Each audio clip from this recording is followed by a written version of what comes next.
Hello, this is the Irish Extra, and lads, get your predictions for the Premier League matches in the comment section now, because lads, we're running out of time. The games kick off tonight at 7:30, so make sure you get your predictions in for all of the games before then, or they do not count. And remember, in this format, so team score. So like Man United 1, Wolves 0. And lads, the predictions you guys put into the weekend, I've done the results, I've tallied it up, and lads, the results are nutty because one guy has so far got a season-high total of 5 correct scorelines right.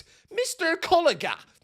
Something which sounds like some sort of cheap toothpaste, but lads, he got 5 scorelines right. He knew Arsenal would beat Chelsea 2-1, that Bournemouth and Sunderland would be a 1-1 draw, that Man City would beat Leeds 1-0, that Brighton would beat Forest 2-1, and that Fulham would beat Spurs 2-1. You, sir, are a genius. Can anyone top that? Getting 5. He got half the scorelines absolutely bang on. Culliga, you are some sort of absolute wizard genius freak.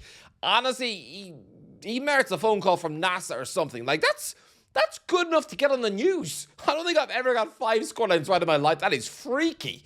But yeah, look at the master leaderboard. Right now, we've got a new person at the top trying to be king, Arthur Hanley, which sounds like a very Irish name, but he's soared right to the top of a Popmanica, Lewis McDonald, Washir Prism, and Darko Milosevsky. I mean, I think these guys, they're the group at the top that you need to kind of sneak into. They seem to be the elite so far. The big 6 clubs, with poor old Wojciech Giles languishing behind them. Lads, I'm just waiting for Fitzy Kid to... I've got a good feeling about him this week. I think he could be the one to crack into the top 4. Or maybe Dutch Star Wars guy. Maybe he'll do something. I don't know. But get your predictions in the comment section below and see, can you squeak into the big 6? Someone's got to dethrone Arthur Hanley. All right, so cracking the predictions. And first up, we got Bournemouth versus Brentford tonight. Look, Brentford fans will be pretty sore after... Actually, no, they won't. No, I had it in my head that Brentford threw away the game at Burnley, but of course they didn't. Because VAR had to intervene and ruin Ashley Barnes' big moment. Honestly, that man had not scored a Premier League goal at Turf Moor in front of actual human beings in the crowd since, like, November 2019. He's just scored a last-minute equaliser to pull off one of the greatest ever Premier League comeback stories, and you've spoiled it. You've just spoiled the miracle because you think the ball might have grazed his arm. So, no, Brentford fans won't be feeling sore. They'll be feeling pretty relieved they got away with that one. Because that was almost one of the biggest bottle job collapses. Like, to be 3-0 up at a team second bottom of the league and still not win, that would have been mighty embarrassing. But look, I'm going to go with a Bournemouth win here. I mean, I know I suggested that they beat Sunderland 4-0 and they were lucky to get out of there with a draw. So maybe I'm backing them incorrectly, but I just think narrow Bournemouth win. I'm going to go 2-1. I'm going to go Ivan Nielsen and Ryan versus Mikkel Damsgaard consolation. All right, next up, Everton versus Burnley. Look, I know Burnley are in good form, but still. And I do know Everton in a patchy home form, but I just don't see a Burnley win at the Hill Dickinson. I don't see how the Toffees can crack out that amazing win at St. James's Park and have David Moyes chatting about qualifying for Europe and then go and lose it up to Burnley. I just don't think that would happen. And if it does, then I will dance in the windows of KFC. But I'm going to go with Everton. I'm going to go with an Everton win, 2-0. Pretty routine, old school David Moyes win, 2-0. Branthwaite will bag another goal and Beto. All right, next up, Leeds versus Sunderland. Leeds have been in amazing form for the last 3 months, and they should be so much higher in the league than 15th. It's actually a joke how they're not. I know Sunderland put in a good performance at Bournemouth away, but actually, you know what? I'm getting kind of worried about the derby because look at our fixture list for Newcastle. It's a monster fixture list for the month of March. Man United, Man City, Barcelona twice, Chelsea, and then Sunderland.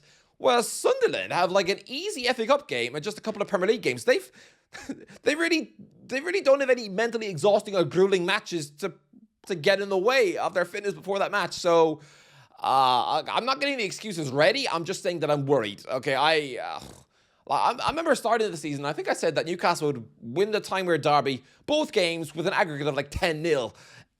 Well, we're already 1-0 down. So, oh dear. But look, for this one, I'm going to go Leeds win, 1-0 Calvert-Lewin. Yeah, pretty simple. I mean, Leeds, Ellen Road is a fortress right now, and if Sunderland win here, which they won't, then I will buzz at strangers whilst dressed like a giant bee. like buzz. Yeah, it ain't gonna happen though. All right, next up, Wolves versus Liverpool. Ooh, it's mad. Back before Christmas, Liverpool were really in their rotten crisis form, and Wolves were also in their awful losing streak where it looked like they would become the worst Premier League side of all time. I remember saying that Wolves would get a shock win at Anfield, just like they did in Christmas of 2010. That didn't happen, but Liverpool did only get out of there with a 1-goal win. And since then, both sides have drastically improved. The job Rob Edwards has done to improve the fortunes of this awful Wolves team, it's actually really, really impressive. Because I remember when he came in there, and I laughed at him for leaving a sure thing with promotion-chasing Middlesbrough to come in and just get a few cheap matches for his beloved Wolves. Soaking up another relegation after his pretty rotten moment with Luton Town. But to be fair, he's come in there, and they're already only the third worst team in Premier League history now. They got 13 points on the board. So this is actually a much trickier trip to Molyneux than it really should be for the reigning champions of England going to the club bottom of the league. In fact, it's probably the closest game ever between the reigning champions travelling to the team bottom of the league, right? I don't think it's ever been a more... this really could go either way. Wolves could win this game. They really could. But no, I've been adamant that Liverpool are improving the last few weeks. So if Wolves do win, then I will sing a love song to the bloke off Anfield agenda. But no, I can see Liverpool getting out of there with a 1-0 win at Ekitike. They've just got too much quality. All right, next up, so the Wednesday night game. So we've got Aston Villa versus Chelsea. This is a massive match. Aston Villa are absolutely wobbling like Big Sam's belly on the bus. Like, it's mad how much they've... It's football heritage, because I remember them falling away after, title-winning form around the Christmas of 2009 and 2010 under Martin O'Neill, and they fell away to not even qualify for the Champions League. This could be a similar case under Unai Emery 15 years down the line. It's actually kind of nuts. I think they lose this game. I mean, how can I not? You just lost away to the bottom club Wolves. Yeah, Aston Villa they're really in a bad moment right now. Ever since Unai Emery came out and slaughtered the self-confidence of the team by basically telling the world they were not in a credible fight for the top 5. They couldn't even compete. I think he was expecting to get a reaction from his players in saying that, but in reality, it's gone the other way. And it's like the players believe him. And they're like, oh yeah, no, we can't. So we'll just lose every week or stutter to wonky home draws with the likes of Leeds. So yeah, I'm going to go with a Chelsea win. I'm going to go with a 2-0 Chelsea win. João Pedro and Garnacho off the bench. All right, next up, Brighton versus Arsenal. Well, actually, you know what? Draw. Yeah, draw. This is a tough place to go in a title race when the pressure is on. Oh, yeah. I'm going to go with the draw. I'm going to go Danny Welbeck scoring a late equalizer, and he's going to look really goofy when he scores, because I think he's going to be too guilty to celebrate, because I think he probably had more fun at Arsenal than he probably had at Man United. He probably still feels sour about getting bombed out of Man United by Louis van Gaal early doors at 22. I think he actually has more appreciation for his time at Arsenal after they nursed him through all of his injury hell for years. So, yeah, I think he's going to score a late, awkward equalizer. It's going to be so awkward. So awkward, like pooping in the chair of the dentist. It's going to be so grim. But yeah, I think Saka gives Arsenal an early lead and Welbeck scores an equalizer. All right, next up, Fulham versus West Ham. I'll go with a West Ham win. I think they need to get back on the horse now, because they had a couple of really good performances, really good wins about a month ago under Nuno Santo. He turned the fortunes around, but what they can't afford to do now is go back to sloppily losing, because there's still so much work to do. They're still in the bottom 3, and they're going head-to-head with a Europa League side. Like, Nottingham Forest are like, they're I won't say they're a quality little team, because they're not in the Premier League. Their form has been diabolical all year, but they've got some good players. So this is a tough ask for West Ham to get out of this hole. But I think they will, and I think they'll win here at Fulham. I think it'll be one of those dramatic late wins, 2-1. I'm going to go Raul Jimenez for Fulham, and for West Ham, 2 late goals from Jared Bowen and Tati Castellanos. All right, next up, Man City versus Nottingham Forest. Man City win all day long. And if Forest even get a result, like even a draw, then I would have a shower outside with shampoo and everything, and maybe even throw in a rubber duck. But no, it's going to be a comprehensive City win. 3-0. I know it's going to be 3-0. I already know this is my one correct prediction to cancel out any forfeits that I might have to do, because I know, I can see it in my mind's eye, it's 3-0, and it's Semenyo, Haaland, and Cherky. 3-0. And then Newcastle versus Man United, the big one. Oh, this is going to be the match which derails Michael Carrick's quest for his dream job. I think after this night, there's going to be no more talk about Carrick getting the permanent job, because I think this is going to be a big Newcastle win. I'm going to go 3-0.